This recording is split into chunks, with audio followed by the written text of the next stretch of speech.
नमस्कार दोस्तों, मैं अभी लोधी आप सभी का स्वागत करता हूं आपके अपनी जीके जीएस क्लासेस में। तो दोस्तों, आज की वीडियो में हम नोट्स उपलब्ध कराएंगे आप लोगों को।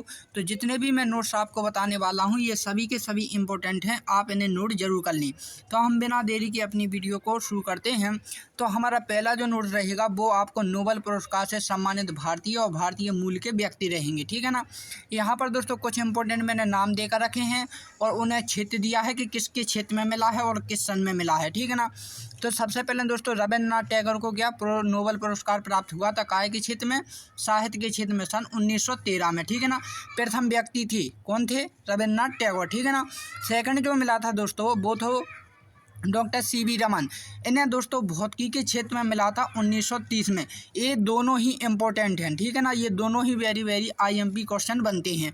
तीसरा जो मिला था दोस्तों कि डॉक्टर हरगोविंद खुराना को ये चिकित्सा के क्षेत्र में मिला था 1968 में, ठीक है ना। और दोस्तों ये जो मिला था मदर टेरेसा, तो शांति के क्षेत्र में मिला था इन्हें 1976 में, ठीक है ना। और डॉक्टर एस चंद्रशेखर को मिला था भौतिकी के क्षेत्र में 1983 में, ठीक है ना।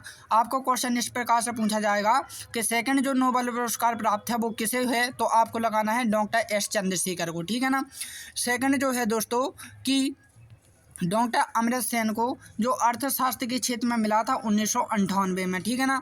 बी एस नायपाल, ठीक है ना, बी एस नायपाल को साहित्य के क्षेत्र में मिला था 2001 में, ठीक है ना। और वेंकटेश रमन और रामाकृष्ण, ये दो व्यक्ति थे, इन्हें रसायन के क्षेत्र में मिला था 2009 में। तो ये कुछ इंपॉर्टेंट क्वेश्चन थे जो कि मैंने आप लोगों को बताकर रखे हैं, ठीक है ना। तो आप इन्हें नोट जरूर कर लें। सेकेंड जो है दोस्तों वो नोट क्या है आपके लिए, तो आपके लिए है भारत में प्रथम महिला। इससे रिलेटेड भी क्वेश्चन आपको एक एग्जाम में पूछा जाता है, तो आप इन्हें भी नोट कर लें। यहाँ पर पद देकर रखे हैं, यहाँ पर उनके नाम देकर रखे हैं। तो जैसे कि आपसे पूछा जाए कि भारत की प्रथम महिला राष्ट्रपति कौन है, तो आपको बताना है कि श्रीमती प्रतिभा पाटिल हैं, ठीक है ना। और भारत की प्रथम प्रधानमंत्री कौन है दोस्तों? इंदिरा गांधी है, ठीक है ना। भारत की प्रथम महिला राज्यपाल कौन थी, तो सरोजिनी नायडू थी, जो कि यूपी की थी, ठीक है ना। मुख्य सूचना आयुक्त कौन थी, तो दीपक सिंधु थी, ठीक है ना। आईपीएस किरण बेदी, ठीक है ना, आईपीएस किरण बेदी, यानी भारत की जो प्रथम महिला आईपीएस बनी थी वो कौन थी? किरण बेदी थी। ये इंपॉर्टेंट है, अक्सर दोस्तों इंटरव्यू में अधिकतम पूछा जाता है, ठीक है ना। और फिर पूछा जाएगा आपसे भारत में सर्वप्रथम यानी पहली लोकसभा अध्यक्ष कौन थी, तो मीरा कुमार थी, ठीक है ना। फिर आपसे पूछा जाए प्रथम मुख्यमंत्री कौन थी, तो सुचेता कृपलानी थी, ये भी इंपॉर्टेंट है, ठीक है ना। भारत की प्रथम कैबिनेट मंत्री कौन थी, तो राजकुमारी अमृत कौर थी, ठीक है ना। और भारत से रत्न विभूषित इंदिरा गांधी थी, यानी दोस्तों जो भारत रत्न मिला था सबसे पहले किस महिला व्यक्ति को मिला था, तो आपको पता होना चाहिए कि भारत रत्न से विभूषित इंदिरा गांधी को मिला था, ठीक है ना। अंतरिक्ष यात्री कौन थी, तो सभी जानते हैं, इसे तो सभी को मालूम होगा कि अंतरिक्ष यात्री थी प्रथम महिला, वो कल्पना चावला थी, ठीक है ना।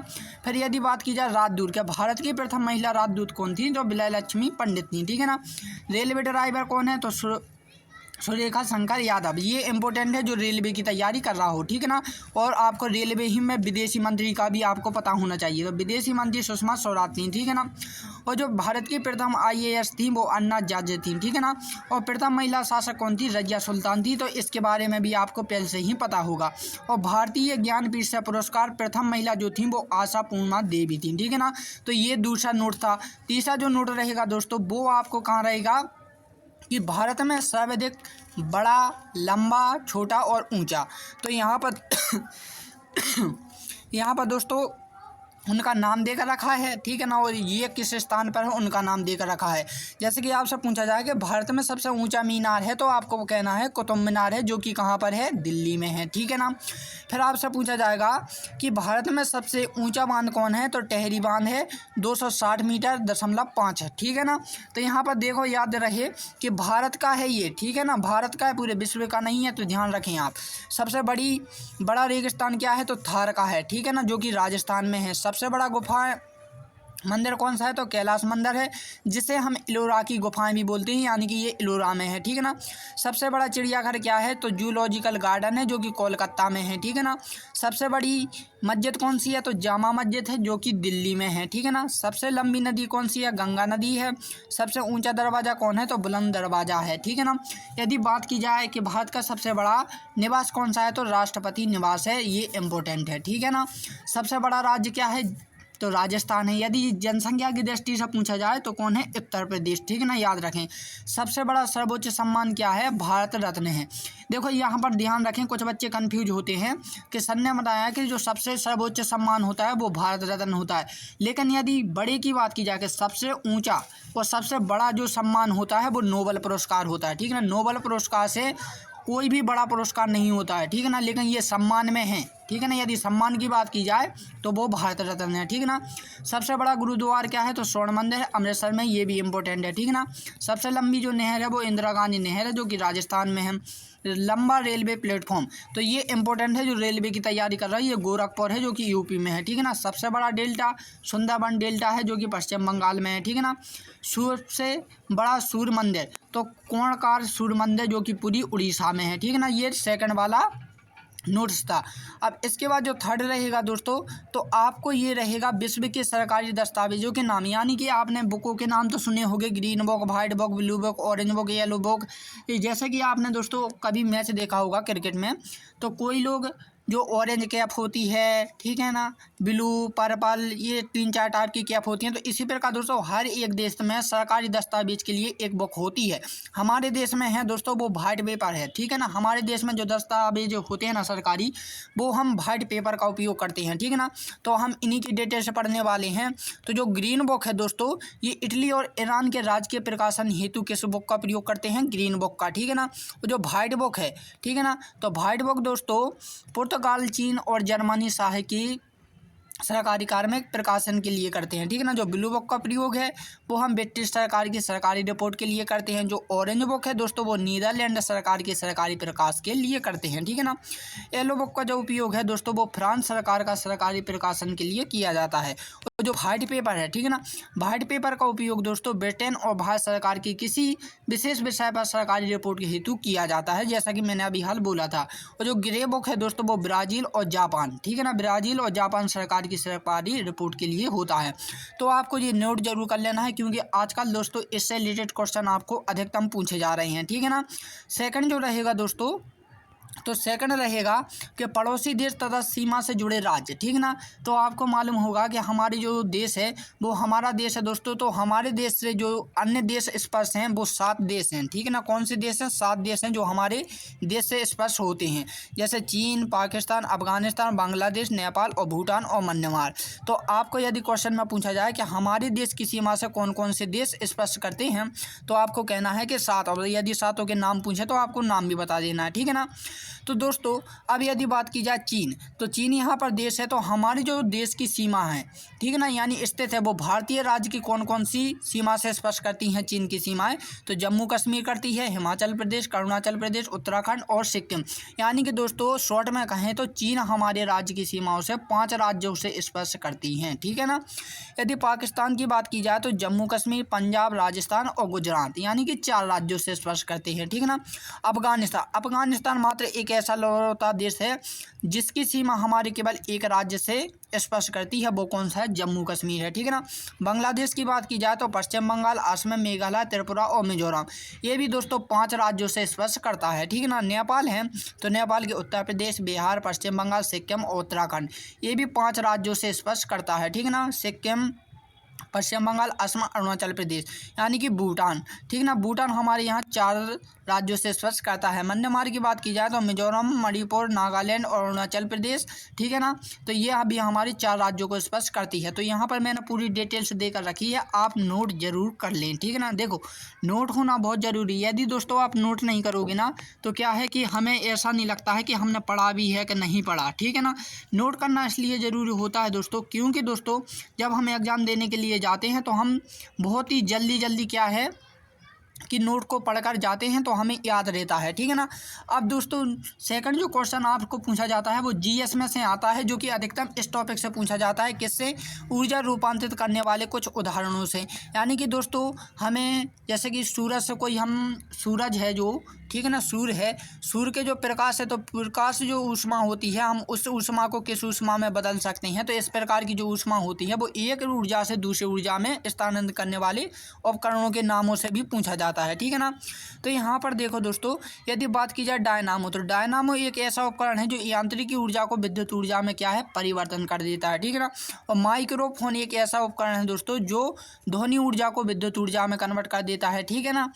जैसे कि दोस्तों आपने माइक देखा होगा, माइक जब आप यहाँ से ध्वनि करते हैं दोस्तों, तो वो क्या है, विद्युत ऊर्जा में। जैसे कि आप माइक यहाँ पर देखो, ये माइक है, ठीक है ना। यहाँ पर जैसे हम रामायण जी या कुछ भी पढ़ते हैं, किसी भी ऐलान में ऐलान कर रहे हैं, तो यहाँ पर माइक है जो कि हम ध्वनि करते हैं। तो ध्वनि को दोस्तों करंट के माध्यम से, यानी ध्वनि को वो किस में, विद्युत ऊर्जा में परिवर्तन कर देता है, और वो चुंगा में से क्या है, फिर से हमें आवाज़ दे देता है, ठीक है ना। यानी कि दोस्तों ध्वनि ऊर्जा को विद्युत ऊर्जा में कन्वर्ट कर देता है, ठीक है ना। उसके फिर जो लाउड स्पीकर है वो विद्युत ऊर्जा को फिर से ध्वनि ऊर्जा में परिवर्तन कर देता है, जो कि हम लाउड यानी चुंगा में से सुनते हैं आवाज़ को, ठीक है ना। तो समझ गए। फिर यदि बात की जाए विद्युत बल्ब की, तो विद्युत बल्ब विद्युत ऊर्जा को प्रकाश व ऊष्मीय ऊर्जा में परिवर्तित कर देता है, ठीक है ना। जो सरल सेल, सरल नहीं है यहाँ पर सोलर है, ठीक है ना। सोलर सेल जो है वो सौर ऊर्जा को विद्युत ऊर्जा में कर देता है। मोमबत्ती रासायनिक ऊर्जा को प्रकाश एवं ऊष्मीय में कर देती है। विद्युत हीटर विद्युत ऊर्जा को ऊष्मीय ऊर्जा में रूपांतरित कर देता है, ठीक है ना। और प्रकाशिक विद्युत सेल जो है ये इम्पोर्टेंट है, ठीक है ना। अभी हाल आया तो 2023 में प्रकाश ऊर्जा को विद्युत ऊर्जा में परिवर्तन कर देता है, ठीक है ना। अगला जो पढ़ने वाले हैं दोस्तों नोट, तो ये इम्पोर्टेंट है, तो आप ध्यान जरूर रखें, ठीक है ना। तो दोस्तों गुप्त वंश के शासक व उनके शासनकाल, तो सबसे पहले ऑब्जेक्ट आपसे इस प्रकार से पूछा जाएगा कि गुप्त वंश की स्थापना किसने की थी, तो आपको पता होना चाहिए श्रीगुप्त ने की थी। किसने की थी, श्रीगुप्त ने, ठीक है ना। किस शासनकाल की थी, गुप्त वंश की थी, ठीक है ना। गुप्त वंश की स्थापना श्रीगुप्त ने की थी, ठीक है ना। यदि दूसरा ऑब्जेक्ट आपसे इस प्रकार से पूछा जाए कि जो गुप्त वंश है वो किस शासनकाल तक माना जाता है, तो आपको कहना है कि 275 से लेकर 570 तक गुप्त वंश शासनकाल माना जाता है, ठीक है ना। इसके बाद दोस्तों जो मैं आपको बताने जा रहा हूँ वो आपको अवश्य ध्यान से सुनना है। तो जो दोस्तों गुप्त शासनकाल है आपको वो क्रम से याद होना चाहिए, ठीक है ना। ऐसा नहीं कि एक यहाँ का कर लिया एक यहाँ का, नहीं, ऐसा नहीं, क्रम सा होना चाहिए। क्योंकि दोस्तों ऑब्जेक्ट में आपसे इस टाइप से भी पूछा जाएगा कि गुप्त वंश के द्वितीय शासनकाल का क्या नाम है, तो आपको बताना है दोस्तों चंद्रगुप्त, ठीक है ना। यदि आपसे बात की जाए कि चतुर्थ यानी कि गुप्त वंश के चौथे शासक का नाम क्या है, तो कुमारगुप्त प्रथम, ठीक है ना। यहाँ पर दोस्तों शासक का नाम लिखा है, यहाँ पर उनके शासनकाल लिखा है, यानी कि किसने कहाँ तक राज्य किया था, ठीक है ना। तो दोस्तों सर्वप्रथम किया था चंद्रगुप्त प्रथम ने, जो कि दोस्तों 319 से लेकर 335 तक इनने राज्य किया था, ठीक है ना। इसके बाद दोस्तों जो समुद्रगुप्त हैं सेकंड, इनने 335 से लेकर 375 तक शासन किया था, ठीक है ना। और चंद्रगुप्त जो द्वितीय हैं दोस्तों, इन्होंने 380 से लेकर 412 तक किया था। और चौथे जो हैं दोस्तों कुमारगुप्त प्रथम, इनने 412 से लेकर 455 तक किया था। जो स्कंदगुप्त हैं दोस्तों, इनने 455 से लेकर 468 ईस्वी तक किया था, ठीक है ना। तो ये थी गुप्त वंश की जानकारी, जो कि दोस्तों एग्जामों में अक्सर पूछी जाती है। सेकंड जो हम बात करेंगे दोस्तों, तो प्राचीन भारत की प्रमुख रचना एवं उनके रचनाकार। तो आपको दोस्तों रचना से रिलेटेड भी आजकल क्वेश्चन पूछे जा रहे हैं जीके में, तो इसलिए मैंने आपको ये भी नोट उपलब्ध कराने की सोची है, ठीक है ना। तो यहाँ पर दोस्तों रचना है और यहाँ पर रचनाकारों के नाम है। तो पहला जो है दोस्तों वेरी वेरी इंपॉर्टेंट है पंचतंत्र। तो पंचतंत्र की रचना दोस्तों विष्णु शर्मा ने की थी, ठीक है ना। और मुद्रा राक्षस की दोस्तों तो विशाख दत्त ने की थी। नाटक शास्त्र की रचना दोस्तों भरत मुनि ने की थी। कामसूत्र, ये भी इंपॉर्टेंट है IMP, ठीक है ना। कामसूत्र की वत्स्यायन ने की थी। नीतिसार की कामतकर्ण ने की थी। बुद्धिचरित्र की अश्वघोष ने की थी। अमरकोश की अमरसेन ने की थी। और बृहत संहिता, ठीक ना, 12 महन ने की थी, ये भी इंपॉर्टेंट है, ठीक है ना। यहाँ पर चरक संहिता चरक ने की थी। अष्टाध्यायी पाणिनि ने की थी, इंपॉर्टेंट है वेरी वेरी, ठीक है ना। और लीलावती इंपॉर्टेंट है, ये भी भास्कराचार्य ने की थी। और महाभाष्य पतंजलि ने की थी, ये भी इंपॉर्टेंट है। और ये चारों ही इंपॉर्टेंट है, ठीक ना। और नवरत्न की भीषण ने की थी। और गीत गोविंद की किसने की थी, जयदेव ने की थी, ठीक ना। तो यहाँ पर कुछ इंपॉर्टेंट प्राचीन भारत की प्रमुख रचनाएं हैं एवं उनके रचनाकार हैं, तो आप इन्हें अच्छी सी कॉपी में नोट जरूर कर लें, ठीक है ना। सेकंड जो हम नोट पढ़ने वाले हैं दोस्तों, ये हमारा ये रहेगा कि राष्ट्रीय स्वतंत्रता संग्राम के उद्बोधन में नारी, यानी कि जिसने दोस्तों हमारे राष्ट्रीय 1857 की जो क्रांति हुई थी, उसमें जिन्होंने यानी 1857 के बाद की जो हमारे दुश्मनों यानी कि अंग्रेजों से जो लड़े थे, ठीक है ना, जो सेनानी थे हमारे, उनने कौन कौन से नारे दिए थे उस समय, तो उनकी डिटेल्स आपसे पूछता है एग्जाम, ठीक है ना। तो एग्जाम में यदि आपसे पूछा जाए कि जो लोकमान्य बाल गंगाधर तिलक हैं इन्होंने कौन सा नारा दिया था, तो आपको कहना है स्वराज्य हमारा जन्मसिद्धि अधिकार है, ठीक है ना। फिर यदि बात की जाए कि सारे जहां से हिंदुस्तान हमारा, ये किसने नारा दिया था, तो आपको कहना मोहम्मद इकबाल ने, ठीक है ना। तो यदि बात की जाए सुभाष चंद्र बोस की, तो ये इंपॉर्टेंट बनता है वेरी वेरी। इन्होंने 3 नारे दिए थे, एक दिया था जय हिंद नारा, दूसरा दिया था दिल्ली चलो, तीसरा दिया था तुम मुझे खून दो मैं तुम्हें आज़ादी दूंगा। ये 3 नारे किसने दिए थे, सुभाष चंद्र बोस जी ने दिए थे, ठीक है ना। यदि बात की जाए पंडित जवाहरलाल नेहरू की, तो इन्होंने भी 2 नारे दिए थे। कितने दिए थे, 2। एक दिया था पूर्ण स्वराज, दूसरा दिया था who lives if India dies, ठीक ना। और दोस्तों तीसरा जो है भरत मुनि, ठीक है, सॉरी भारतेंदु हरिश्चंद्र, हिंदू, ठीक है ना, हिंदू हिंदू हिंदुस्तान, ठीक है ना। वंदे मातरम बंकिम चंद्र चटर्जी ने किया था, इंपॉर्टेंट है, ठीक है ना। वेदों की ओर लौटो महर्षि दयानंद सरस्वती ने, ये भी इंपॉर्टेंट है। इनकलाब जिंदाबाद भरदार यानी कि भगत सिंह ने दिया था, ये भी इंपॉर्टेंट। करो या मरो या भारत अंग्रेजों छोड़ो, तो दोस्तों ये दिया था महात्मा गांधी ने, इन्होंने भी 2 दिए थे। एक दिया था अंग्रेजों भारत छोड़ो, दूसरा दिया था करो या मरो, ठीक ना। और श्यामलाल गुप्ता ने कहा था विश्व विजय तिरंगा प्यारा, ठीक ना। और राम प्रसाद बिस्मिल ने कहा था सरफरोशी की तमन्ना अब हमारे दिल में है, देखना है जोर बाजू ये कातिल में है, ठीक है ना। तो ये कुछ और नारों से रिलेटेड टॉपिक है, तो मैंने आप लोगों के लिए नोट्स के रूप में रखा है, तो आप इन्हें नोट जरूर कर लें, ठीक है ना। अब नेक्स्ट क्वेश्चन देखते हैं। तो नेक्स्ट जो टॉपिक रहेगा दोस्तों, वो भारत के भारतीय प्रमुख युद्धों के बारे में रहेगा। यानी कि जो हमारे भारत हैं इतिहास में जो प्रमुख युद्ध हुए हैं, तो उनकी यहाँ पर कुछ डिटेल्स है, तो आप इनका स्क्रीनशॉट ले लें और नोट भी कर लें, मैं आपको बता देता हूँ, ठीक है ना। तो सबसे पहले दोस्तों कालिंग की लड़ाई हुई थी, कब हुई थी, 261 ईस्वी में हुई थी। किन किन 2 राजाओं के बीच में, देखो यहाँ पर दोस्तों युद्ध का नाम है, यहाँ पर सन का नाम है, और यहाँ पर 2 राजाओं के बीच है, या 2 राज्यों के बीच, या 2 देशों के बीच लड़ाई है, ठीक है ना। जैसे कि ये जो लड़ाई हुई थी अशोक सम्राट और कालिंग के बीच में हुई थी, ठीक है ना। और दोस्तों ताइवान का प्रथम युद्ध जो है वो 1911 में हुआ था। ये कन कन के बीच हुआ था, गौरी मोहम्मद गौरी और पृथ्वीराज चौहान के बीच में, ये इंपॉर्टेंट है, ठीक है ना। इसके बाद फिर दोस्तों पानीपत का द्वितीय, पानीपत का तृतीय और हल्दी घाटी, ये चारों के चारों इंपॉर्टेंट है, ठीक है ना। पानीपत का प्रथम युद्ध हुआ था 1526 में, ये बाबर और इब्राहिम लोदी के बीच हुआ था, ठीक है ना। द्वितीय हुआ था दोस्तों पानीपत का 1556 में, ये अकबर और हेमू के बीच हुआ था, ठीक है ना। फिर तृतीय हुआ था 1761 में, ठीक है ना, अहमद शाह अब्दाली और मराठों के बीच में, ठीक है ना। जो चौथा जो हुआ था, सॉरी हल्दी घाटी का जो युद्ध हुआ था वो 1576 में हुआ था, अकबर और राणा प्रताप के बीच में, ठीक है ना। भारत चीन सीमा लौटो, ठीक है ना। भारत चीन सीमा युद्ध है ये 1962 में हुआ था, भारत और चीन के बीच में, ठीक है ना। प्रथम भारत पाक युद्ध 1965 में हुआ था, भारत और पाकिस्तान के बीच। द्वितीय जो हुआ था दोस्तों भारत और पाकिस्तान के बीच, वो 1961 में हुआ था, ठीक है ना। और प्रथम मेरू और द्वितीय मेरू, ठीक है ना, ये दोस्तों आपका 2 साल चला था, ठीक है ना। 1768 से लेकर 1769 तक चला था, हैदर अली और अंग्रेजों के बीच। और जो द्वितीय चला था दोस्तों वो 1780 से लेकर 1784, हैदर अली और अंग्रेजों के बीच, ठीक है ना। खानवा का युद्ध और घाघरा के युद्ध 1527 और 1529 में, बाबर और राणा सांगा के बीच, और ये बाबा और हेमुत लोधी के बीच, ठीक है ना। तो ये इंपॉर्टेंट थे, तो आपको नोट जरूर कर लेनी है, ठीक है ना। नेक्स्ट जो टॉपिक रहेगा दोस्तों वो रहेगा राष्ट्रीय आंदोलन की प्रमुख घटनाएं। कि जैसे कि दोस्तों यदि आपसे क्वेश्चन में पूछा जाए कि भारतीय राष्ट्रीय कांग्रेस की स्थापना कब हुई थी, तो आप बता सकोगे 1885 में हुई थी, ठीक है ना। आपसे दूसरा क्वेश्चन इस प्रकार से पूछा जाएगा कि बंगाल का विभाजन कब हुआ था, तो 16 अक्टूबर 1905 में हुआ था। मुस्लिम लीग की स्थापना 1906 में हुई थी, ठीक है ना। होम रूल लीग आंदोलन कब हुआ था, 28 अप्रैल 1916 में हुआ था, ठीक है ना। ये इंपॉर्टेंट है। जलियांवाला बाग हत्याकांड कब हुआ था, 13 अप्रैल 1919 में हुआ था, ठीक है ना। असहयोग आंदोलन 5 फरवरी 1920 से लेके 1921, यहाँ पर 12 नहीं 21 है, ठीक है ना। साइमन कमीशन 1928 में हुआ था, ठीक है ना। कांग्रेस का लाहौर अधिवेशन कब हुआ था, तो 26 जनवरी 1930 में। दांडी यात्रा कब हुई थी, 12 मार्च 1930 में।